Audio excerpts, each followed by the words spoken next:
ధరణి లోపల నేను తల్లి గర్భమునందు పుట్టినప్పటి నుండి పుణ్యమెరుగా ఏకాదశి వ్రతం వెన్నడుండగలేదు, తీర్థయాత్రలకైన తిరుగలేదు, పారమార్థికమైన పనులు చేయగలేదు, భిక్ష మొక్కనికైనా పెట్టలేదు, జ్ఞానవంతులకైన పూని మ్రొక్కగలేదు, ఇతర దానములైన ఇయ్యలేదు. నలినదల నేత్ర నిన్నునే నమ్మినాను, చేరి రక్షింపవే నన్ను శీఘ్రముగను.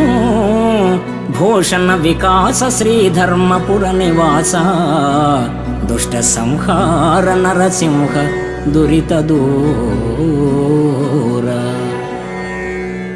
ఓ ధరణీపతి, పుట్టినప్పటి నుండి పుణ్యకార్యాలేవి చేయలేదు, ఏకాదశి ఉపవాస వ్రతాలు ఆచరించలేదు.